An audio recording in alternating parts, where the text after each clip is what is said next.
My parents said I wasn't good enough for my sister's rich in-laws, so I took back my $5,000 down payment, and what happened to her dream party made them unable to speak.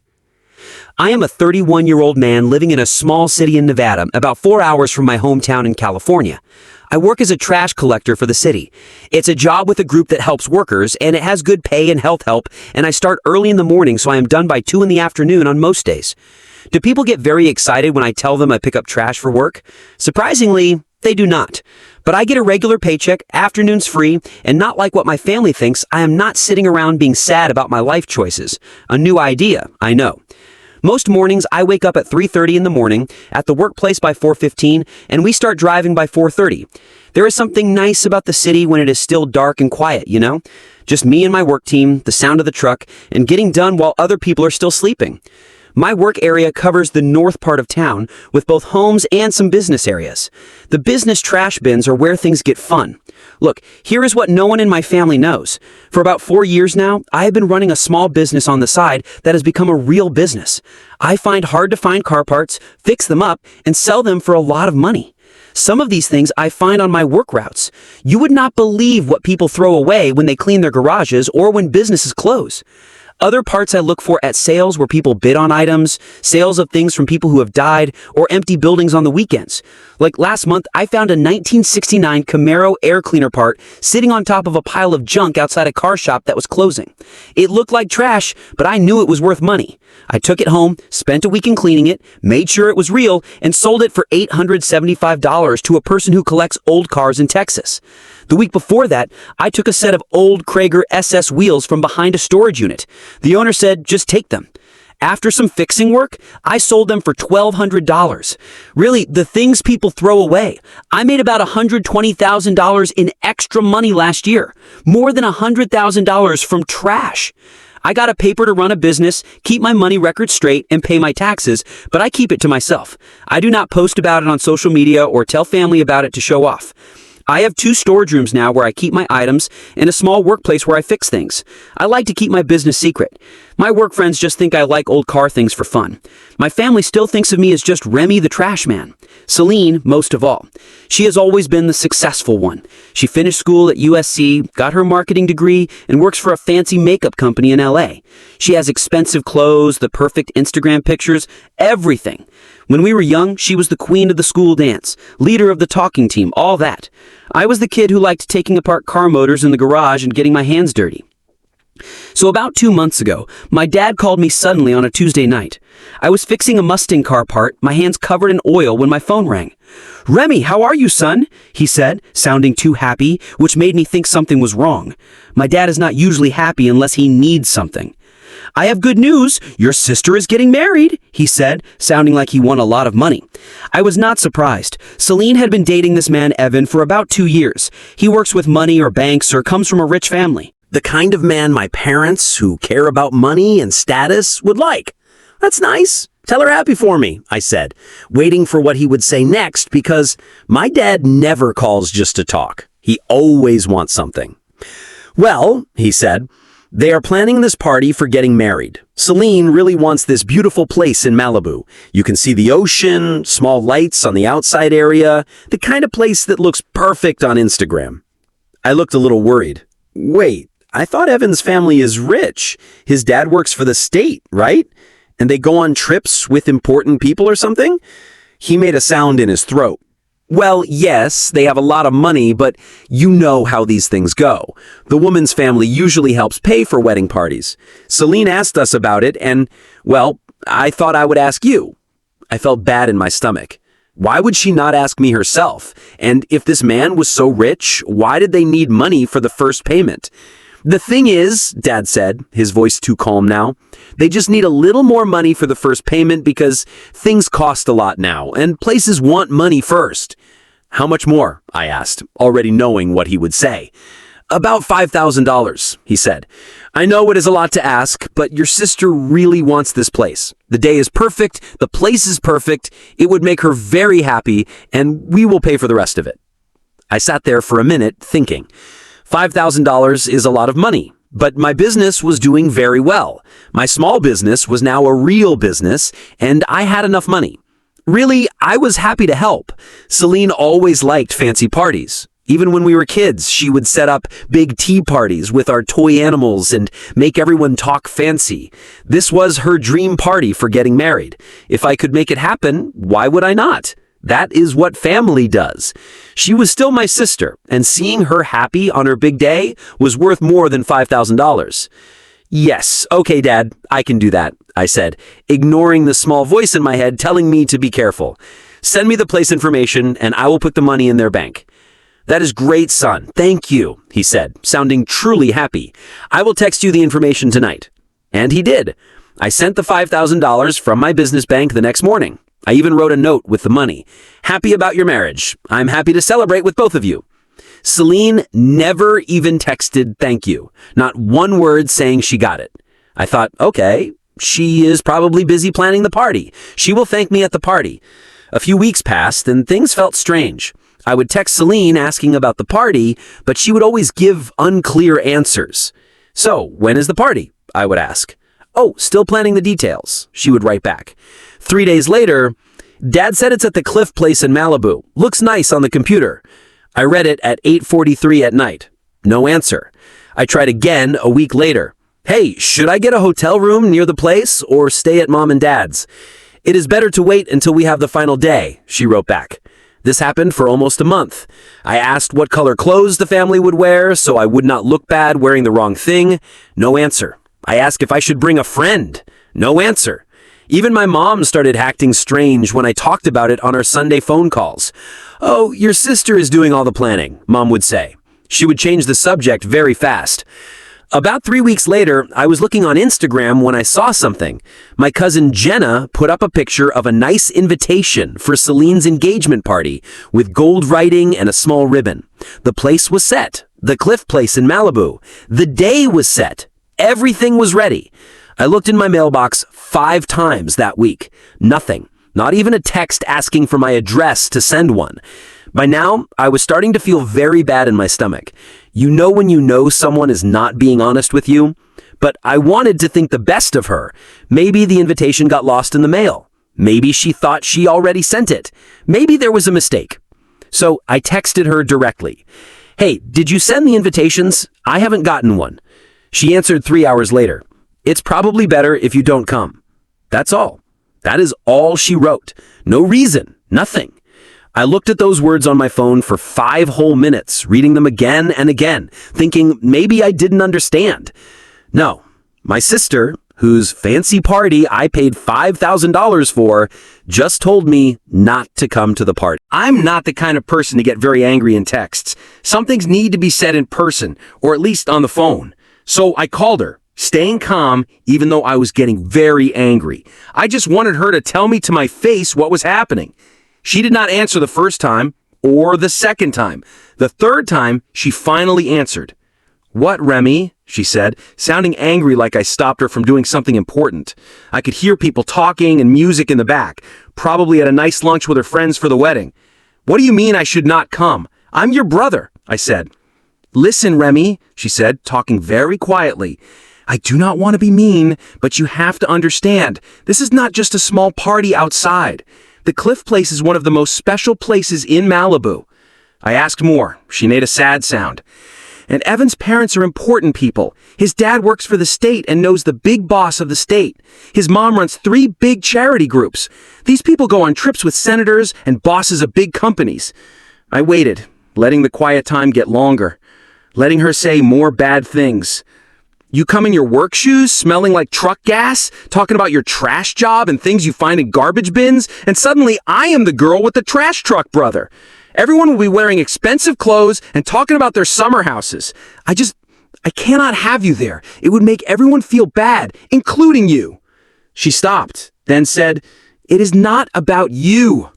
Not about me? Was she really saying that? So let me understand, I said, my voice very calm. You're saying I am too embarrassing to come to your party because I pick up trash? Do not say it like that, she said angrily. It is about belonging.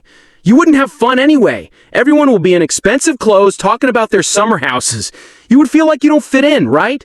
Because trash man can't understand fancy talk. My voice was very mean when I said that. "That is not what I meant," she said, sounding tired. "Listen, this is a very important night for me and Evan. His family has ideas about how things should be. I cannot have any problems." "And I am a problem?" I asked. "For this party, yes. I'm sorry if that makes you sad, but this is about my future." I took a deep breath, feeling something cold and hard in my chest. She did not know I paid for her special place. And really, I didn't care enough to tell her. "Okay, then my money is not about you either." "What? What money? What are you talking about?" she asked, sounding truly confused. I ended the call and just sat looking at the wall like it should tell me why. The quiet was not bad. It made things clear. That was when I knew what they thought of me. $5,000? No problem. Just send the money. But a place at the party? No, that is too much. They wouldn't want the trash man to come and ruin the pictures. My own dad asked me for money like it was something he should get. Like it was my job to give him money. Not one, "Hey, are you coming?" Or, "We want you there." Just no talking while they took the money and kept looking good to other people. I was good enough to pay for their dream, but not good enough to be there. That is who they are. That is who they have always been. But I did not wait after that call. Cold anger made me call the place right away, using the information from my dad's email. I kept it short and businesslike, said who I was, that I paid the first payment for my sister's party on June 18th, and that I wanted my money back. The party planner first said they do not give back the first payment, but I calmly said I was someone else who paid as a gift, and if the gift was not wanted, I wanted my money back. She made me wait, talked to her boss, and came back with good news. Because the final paper was not signed and the rest of the money was not paid yet, they could give me my money back. She said that stopping the reservation was part of giving the money back, and I just said, that is okay. Put it back on the same card. No waiting, no thinking again. My hand did not shake when I ended the call. 2 days later, boom, $5,000 was back in my bank like it never left. And you know what? I looked at that number for a whole minute. Not because of the money, I have enough money, but because of what it meant. That money was supposed to help my sister have her perfect day, her big time. And she looked at me like I was garbage on the street. Not even good enough to be at the party I paid for. I thought about texting her or my dad something mean like, "Hope the sunset in Malibu looks good from your tent in the yard," or just a picture of the money back, but I did not. They could find out the hard way, just like I found out I was never really invited. And really, I did not want to sit in my home being angry about it. The anger was strong, yes, but under it, I felt very hurt, betrayed in a way that feels worse when it is your own family making you feel like you're not good enough, like your job makes you less important to them. So I said, I am done. I put some clothes in a bag, took my things, and drove my truck northwest. I had no plan. I just needed air that did not smell like truck gas or fake sorry words. I found a small town online called Manzanita on the Oregon coast. Not many tourists, just a quiet beach with small houses to rent nearby. I rented a small house, nothing fancy, just clean and quiet with a nice view of the ocean. The best part, it was not busy time, so the whole week cost me less than one night at a hotel in Malibu near Celine's party. As I sat outside that first night, watching the sun go down over the big water with a can of sweet soda in my hand, I turned my phone off. No calls, no texts, no social media. Just the sound of waves hitting the beach. For 5 days, I walked on the path near the water, found nice pieces of wood from the water, and started making something with one big piece that looked like it could be a nice lamp. I ate at small local places and slept better than I had in months. The anger that was growing started to go away, and I felt strangely calm. 2 days before the party was supposed to happen, I turned my phone back on and it started making sounds right away. Text messages, missed calls, voice messages, dad calling, mom calling, Celine calling, again and again and again. I let them all go to voice messages, sat outside looking at the water, and listened to them one by one. First Celine, "Remy, the place called us. They said they gave the money back. What did you do? The party is in 4 days. Call me now." Then another from her an hour later. "Remy, the place canceled on us. What happened? We need that place. Everything else is full. Can you just call me? We will fix it. Please do not be mean." Then my dad, "Son, call us now. Your sister is crying. This is very bad. Where are you?" My mom, "Remy, please, everyone is asking where you are. The place canceled and we do not know what to do." 6 more from Celine, each sounding more desperate. 3 more from Dad, getting angrier. 2 from Mom, trying to make me feel bad about family helping each other. Not one saying sorry for not inviting me to the party. I turned my phone off again and went for another walk on the beach. I stayed in Oregon until the day after the engagement party was supposed to happen. When I finally turned my phone back on for good, I had 43 missed calls and too many texts to count. I did not answer most, but I did text my cousin, Jenna. Hey, how was the big party? She answered fast. Oh my God, where were you? It was terrible. Calling you now. When I answered, she was almost laughing hard. Man, it was the biggest mess I have ever seen, she said without even saying hi. So the fancy engagement party ended up being a fast tent put up in my parents' yard. No way, I said. Try not to sound too happy. Oh yes, but wait, it gets worse, Jenna said. She said it rained, not a little rain. We are talking a lot of rain. That was not my plan, though. The weather just wanted to be part of the trouble. The tent they got at the last minute had water coming in 3 places. The rental company brought the wrong size, so it was too small, with 50 people pushed in like fish in a can. The food company got confused about the new address and came 2 hours late. Half the people left early. Jenna said Celine cried most of the party in the bathroom, while Evan's mom kept asking loudly, could they not pay for a good place? It was bad. Evan's dad kept saying things like, when we had our engagement party, we had it at the fancy club. Mean things that everyone heard. So how did they explain what happened with the place? I asked. That is the best part, Jenna said, talking quietly, even though she was alone. Celine tried to say the place canceled because of a mistake, but then your Aunt Carol said loudly, is it not because Remy took his money back? Where is he anyway? I almost dropped my phone. She did not say that? Oh, yes, she did, in front of everyone, including Evan's whole family. That is when everyone found out the truth, including Evan's whole stuck-up family. You should have seen Evan's face. Jenna said he did not know you paid for the place. Your dad never told him. Celine never thanked you because she did not even know. Your dad just told her he paid for it. I sat on my couch, thinking about all this.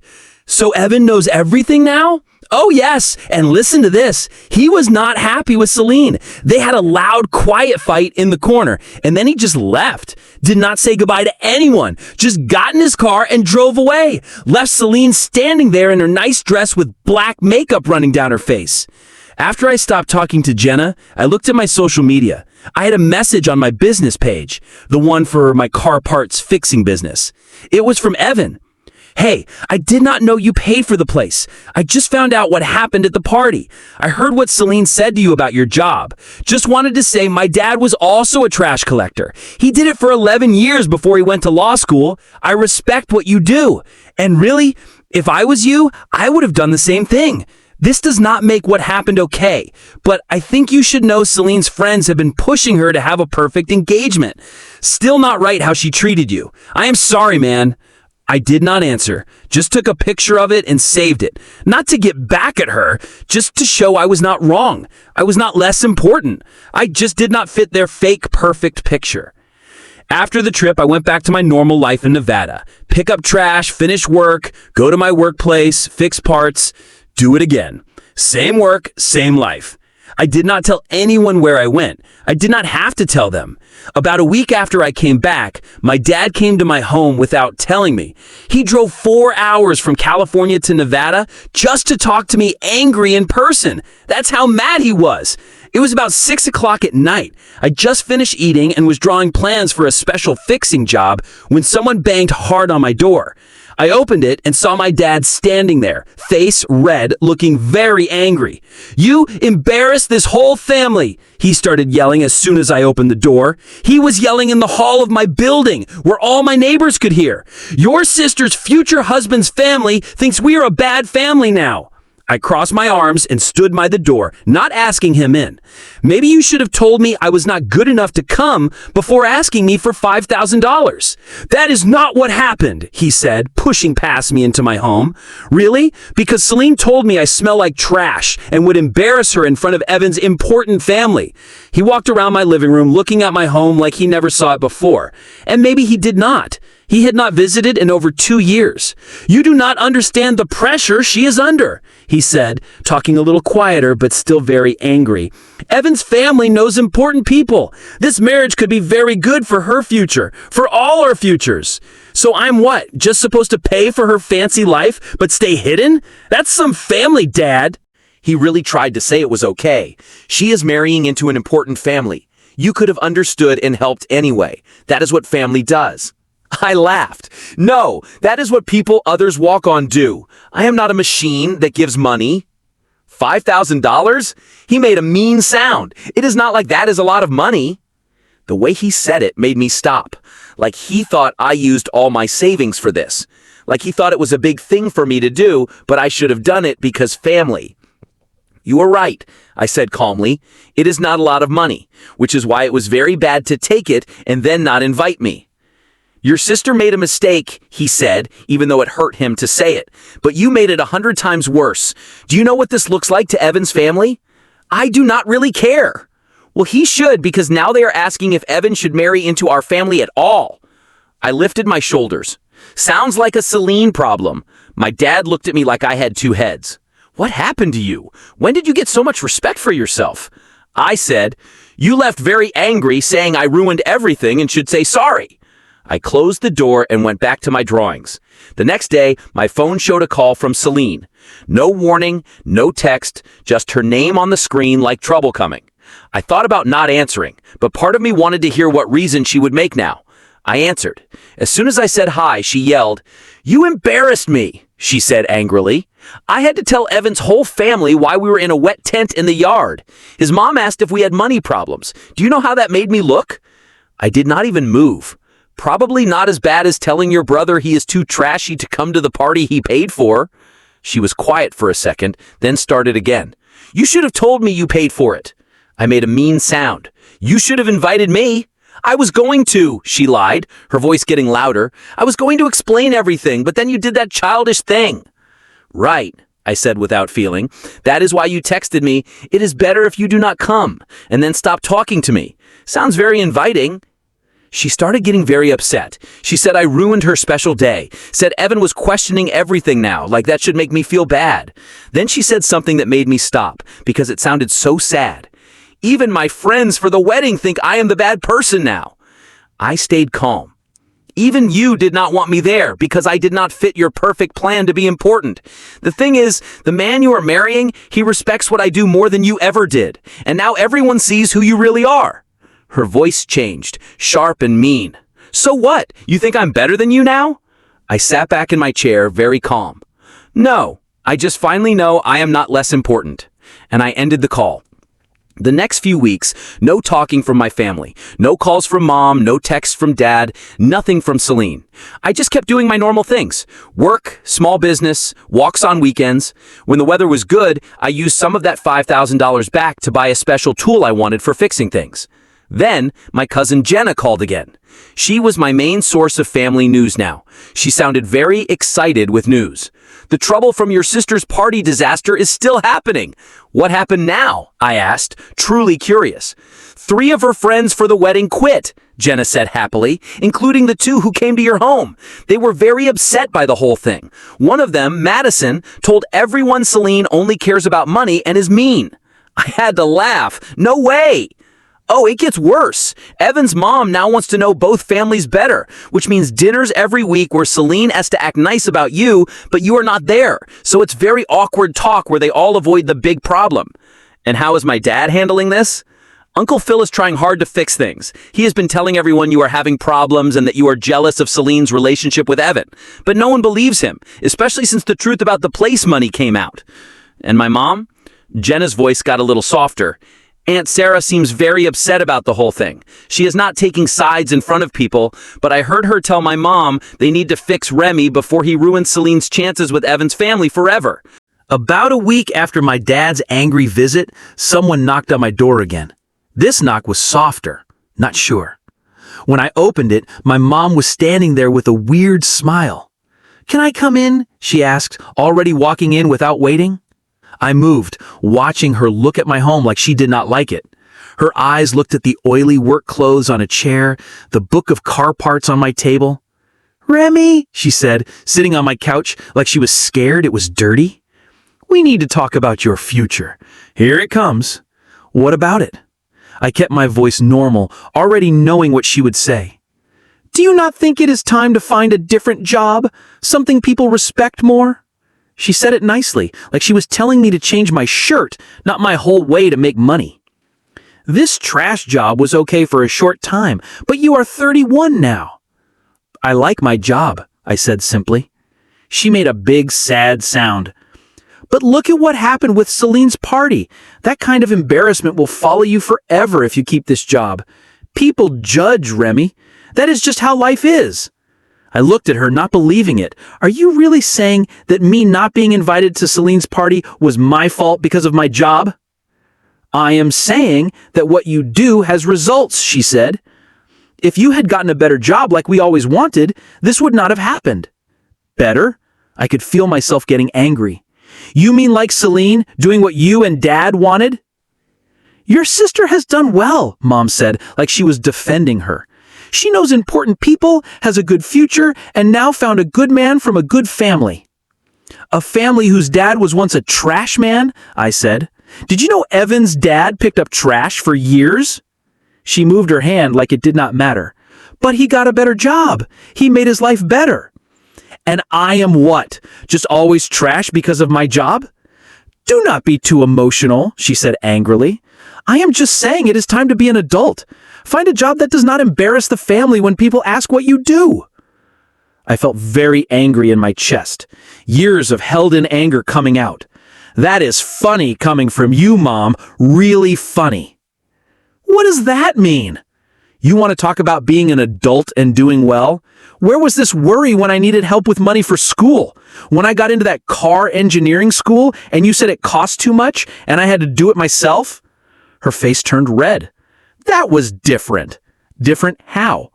Different because Celine was not asking? Because you never had trouble giving money for her school, her apartment, her clothes, her life? My voice was getting louder, but I could not stop.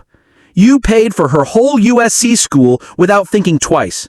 But when it was my community college classes, suddenly there was no money. We gave both of you what you needed, she said like she was defending herself. You gave Celine what she wanted, and me what was left over. You never asked what I wanted to do with my life. You just thought I failed because I did not do what you wanted. She looked away, not able to look at me. We just wanted what was best for Celine, not for me. Never for me, I said. And now you come here and tell me my job embarrasses you after you made it hard for me from the start? That is not fair, Remy, she said, but her voice did not sound sure. That was it, the last thing I could take. You want to know what I do, Mom, besides pick up trash? I walked to my desk and took out a folder, putting it hard on the table in front of her. Look. Slowly, she opened it. Inside were my business tax papers, bank papers, and some pictures of my fixed car parts with the prices I sold them for. Her eyes got big as she looked through them. You made this much money from car parts? Yes, from trash. Things people throw away that I make valuable, I said, my voice sounding bitter. I have run this business for 4 years. Not one time did you or Dad ask enough about my life to know. Her way changed right away, the dislike in her eyes turning into something I knew very well, wanting to use it. Remy, this is great. Why did you not tell us? She said, almost smiling now. You know, with this much money, you could really help your sister. She and Evan are looking at apartments in Brentwood. Such a nice area, but the rent costs a lot of money. I looked at her shocked. Are you really asking me to pay for Celine's rent after everything that happened? Well, it would be a nice thing to do. Show everyone you are sorry about the party mess and that you want to fix things. Her smile was sweet but mean.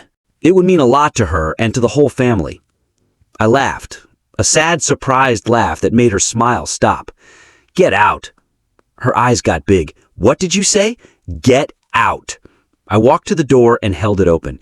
You did not come here to say sorry. You came to make me feel bad so I would do what you want. And when that did not work, you thought you would take my money. Success, by the way, that came from the same job you just spent 10 minutes saying was embarrassing. Remy, you are not being reasonable. No, what is not reasonable is driving 4 hours to tell your son he embarrasses you, then asking him for money. My voice was very calm now. I am done being the family money machine that you are ashamed to talk about in public. I am done with all of it. She stood up, holding her bag like it protected her. You have changed, she said like I did something wrong. You have become angry. No, I just stopped taking little bits from people who think I am trash. I pointed to the open door. Do not come back. Not until you are ready to see me for who I really am.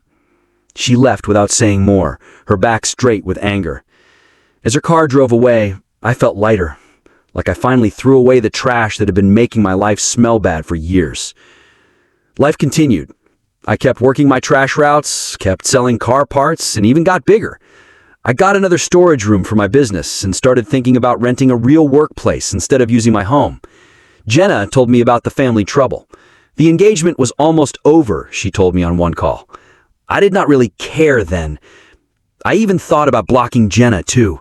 That girl loves trouble and would never stop talking about it. My dad kept trying to make me look bad, telling family I was jealous of Celine's relationship and ruined her party. No one believed him. The truth has a way of getting out, and here the truth made Celine and my parents look very bad. I never posted anything about the whole situation except one thing. Just a picture of a 1964 Mustang car part I fixed and sold for $3,600. The words just said, "Trash is just treasure in the wrong place." Let them think about that. Meanwhile, I was doing very well. My business got big enough that I finally rented that workplace I wanted. I hired someone to help with cleaning and basic fixing, and started getting orders from people who collect car parts as far as Europe and Japan. It turns out being the trash man no one wanted at the party was good for me. Celine's life went the other way. Jenna said she got in trouble at work after getting very upset during a meeting with a customer. Evan's family was nice, but not close. 3 months after the party mess, she came to my new workplace without telling me. "Nice place," she said, looking around like she didn't know what to say. She seemed smaller, less bright and perfect than I remembered. "Thanks. What do you want?" I asked. She looked surprised at how direct I was. "I just wanted to see how you are." "I'm doing great." I pointed around the workplace. "Business is very good." "So I heard," she said, playing with her bag strap. "Mom told me about your small business, said you were doing very well." "It's not a small business anymore. It's my main thing now. I just do the trash routes 3 days a week." She nodded, looking uncomfortable. "Remy, I'm sorry about what I said about the party. Are you sorry because you meant it, or sorry because it caused you trouble?" She had no answer. "That's what I thought," I said, turning back to the car part I was fixing. "Anything else?" "Evan and I are not together anymore," she said suddenly. "He said he could not marry someone who would treat her own brother like that. Said it showed she was not a good person." Her voice broke on the last words. I did not feel happy like I thought I would, just a sad feeling for her. "That's bad," I said, truthfully. "I'm sorry it didn't work." "Are you?" She looked surprised. "Yes, even after everything, you're still my sister. I don't want you to be sad." I put down my tools. "But I'm not going to say what you did was okay." She nodded slowly. "I've been talking to someone to help me, trying to understand why I care so much what other people think, why I hurt you to impress people I didn't know." "That's good," I said. "That's a beginning." We did not hug when she left. We were not ready for that. But we said we would meet for coffee sometime. Small steps. The truth is, if Celine had just invited me to that party, none of this would have happened. I would have come, stayed by myself, and gone home. No trouble, no secrets found out, no change. Sometimes you have to be thrown away like trash to know what's really valuable. And sometimes the best way to get back at someone is not to get back at them at all. It's just staying strong and watching people realize who really belongs in the trash. And it's not the trash man.